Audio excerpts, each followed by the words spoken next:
Find the number of terms in each of the following AP. Question number 5 क्या है कि AP दिया है, पहला है 5 का पहला 7, 13, 19 और एंड ये लास्ट टर्म 205।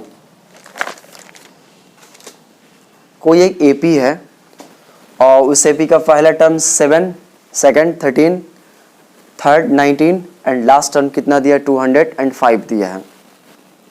अब पता करना है यानी फाइंड आउट करना है कि ये वाला जो लास्ट टर्म जो है ना वो कौन सा टर्म होगा, कौन सा टर्म होगा। जैसे में अगर मैं बात करूँ ये यहाँ पर लिखा है 19, पूछा जाएगा कौन सा टर्म होगा तो तीसरा टर्म होगा।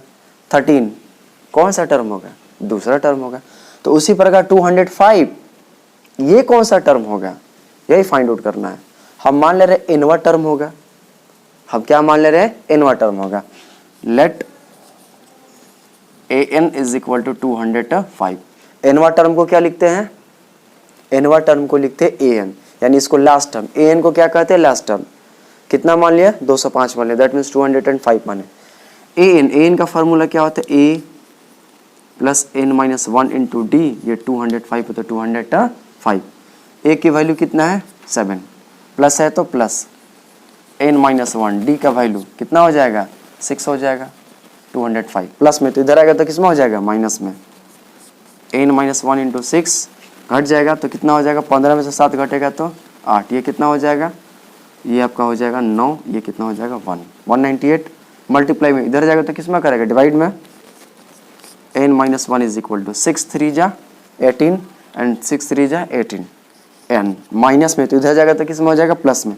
तो 33 में 1 ऐड करेंगे तो कितना हो जाएगा 34, यानी 34वां जो टर्म होगा वो कितना होगा 205 होगा।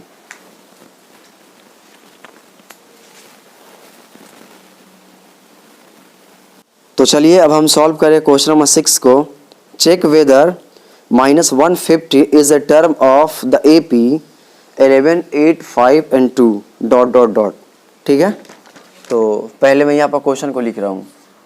क्वेश्चन क्या है, पहले एक एपी है और इस एपी का जो टर्म है वो दिए 11, 8, 5, 2 डॉट डॉट डॉट, और चेक करना है कि -150 इस एपी का, देखिए कोई एक एपी दिया है, एपी क्या दिया है 11, 8, 5, 2 डॉट डॉट डॉट।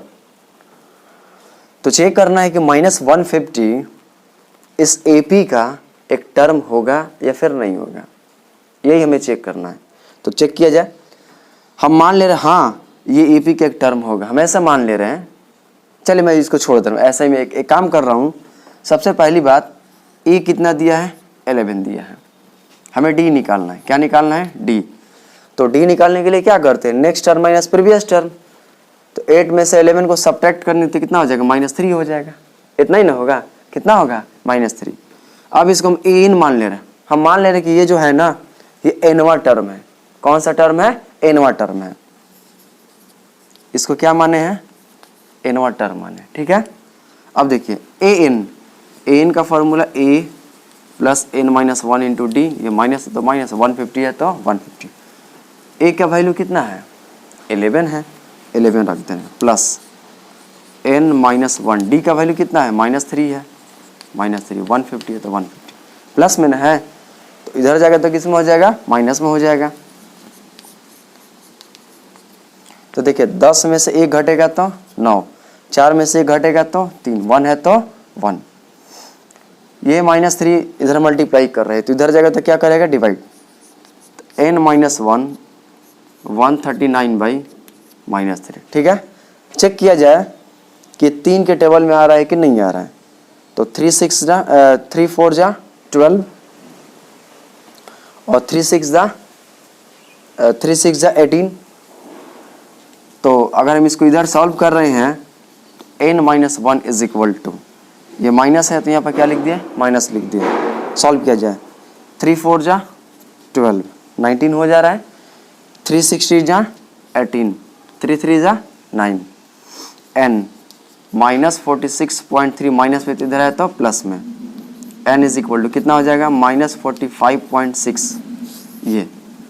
अब एक बात बताइए, क्या n का वैल्यू ऐसा पॉसिबल है? बिल्कुल पॉसिबल नहीं है, क्योंकि जब भी n का जो वैल्यू होता है ना वो एक नेचुरल नंबर होता है। कौन सा नंबर होता है? नेचुरल। जैसे अगर मैं पूछिए कौन सा टर्म है तो फर्स्ट टर्म है, कौन सा टर्म है? सेकंड टर्म है, यानी दूसरा टर्म है, तीसरा टर्म है, चौथा टर्म है, यानी 1 2 3 4। क्या एक बार भी इसमें हम बोले हैं कि नहीं ये है 1 तो ये है 1.5 टर्म, ये है 2 टर्म, ये है 2.5 टर्म? ऐसा हम कभी बोले ही नहीं है। दैट मीन्स हम कह सकते हैं कि हाँ, अगर n का वैल्यू -45.6 आया है तो n तो ये पॉसिबल है ही नहीं। तो जब ये n पॉसिबल है नहीं तो क्या ये वाला इस AP का एक टर्म होगा? बिल्कुल नहीं होगा, क्योंकि n का वैल्यू किस में आया है? निगेटिव में आया है, और साथ ही साथ ये एक नेचुरल नंबर नहीं है। इसलिए कहेंगे no -150 is not the term of in AP, यानी टर्म इन दिस AP, इस टर्म का ये वाला जो -150 है एक टर्म नहीं है। ठीक है, चलिए अब मैं आपको बता रहा हूँ क्वेश्चन नंबर 7। क्या लिखा है? Find the 31st term, find the 31st term of an AP whose 11th term is 38 and 16th term is 73 है। देखिए हमें इस AP में गिवन क्या है? 11th टर्म दिया है, एंड फिर क्या गिवन है? 38, उसके बाद से क्या गिवन है? 16th टर्म है। तो जो पहले दिया है हम उसी को लिख रहे हैं। ये क्वेश्चन नंबर 7 है। 11th टर्म ये दिया है 38, और फिर 16th टर्म, 16th टर्म कितना दिया है? 73। ठीक है, फाइंड क्या करना है? हमें फाइंड आउट करना है A31। एक काम कर रहे हैं, हम अपने मन से एक AP मान रहे हैं जिसका पहला टर्म क्या? A, और कॉमन डिफरेंस को क्या मान ले रहे हैं? D मान ले रहे हैं। तो यहाँ पर क्या लिखेंगे? लेट AP हुज, यहाँ पर n लगेगा, first term is A and common difference is D। ठीक है, let an AP whose first term is A and common difference is D। एक बात बताइए, यहाँ पर लिखा है 11th टर्म। क्या लिखा है? 11th term. कितना दिया है? 38। तो अगर 11th टर्म लिखना रहता है तो कैसे लिखते हैं? A + 11 ना लिखना है, तो यहाँ पर 10 कर देते हैं, यहाँ पर D लिख देते हैं।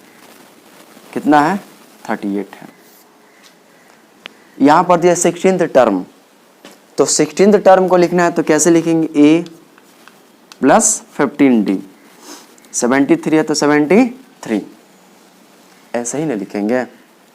देखिए इसे मान ले रहे समीकरण 1, इक्वेशन फर्स्ट, और इसे मान ले रहे इक्वेशन सेकंड।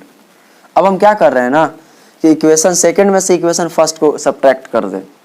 इक्वेशन सेकंड में से इक्वेशन फर्स्ट को क्या कर रहे हैं? सब्ट्रैक्ट। क्यों सब्ट्रैक्ट कर दे डायरेक्ट?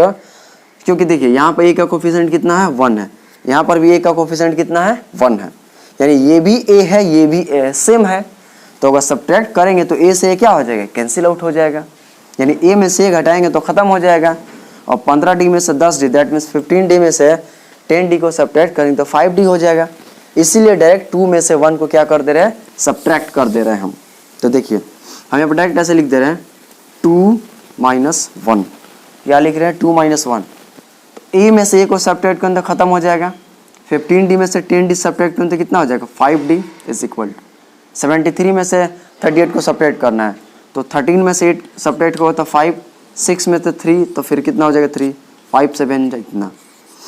D की तो वैल्यू आ गई 7। D की वैल्यू कितना आ गई? 7। अब इस D की वैल्यू किसी भी इक्वेशन में पुट करेंगे तो फिर किसका वैल्यू आएगा? A का वैल्यू आएगा। एक काम कर रहे हैं, इस D का वैल्यू हम इक्वेशन फर्स्ट में रख दे रहे हैं। किस में रख दे रहे हैं? फर्स्ट में रखा जाए। A है तो A + 10, D का वैल्यू कितना रखना है? 7 इज इक्वल टू कितना है? 30। देखिए A है तो A प्लस है तो प्लस, 10 है तो 10, और डी की वैल्यू कितना रखेंगे 7 इज इक्वल टू है तो इज इक्वल टू, एंड 38 है तो फिर 38, ए इज इक्वल टू 38। मल्टीप्लाई करें तो 10 से 7 में मल्टीप्लाई करें तो 70, इधर आएगा तो किस में हो जाएगा, माइनस में हो जाएगी। यानी ए का वैल्यू कितना हो जा रहा है, सॉल्व कीजिए, 10 माइनस 8 2, 6 माइनस 3 3, इसमें से सब्ट्रैक्ट किया तो ए का वैल्यू कितना आ गया, -32 हो गया। हमें निकालना क्या है, ए 31 निकालना है। तो जब ए 31 निकालना है, ए 31, तो क्या लिखेंगे, ए प्लस 30d लिखेंगे। ए की वैल्यू है -32 प्लस 30, डी का वैल्यू कितना है 7 है, -32, 7 3 जा 210, सॉल्व कीजिए, 10 में से 2 8 हो जाएगा, ये कितना हो जा रहा है, फिर 10 में से 3 सब्ट्रैक्ट होगा तो कितना हो जाएगा 7 हो जाएगा, ये कितना हो जाएगा 8।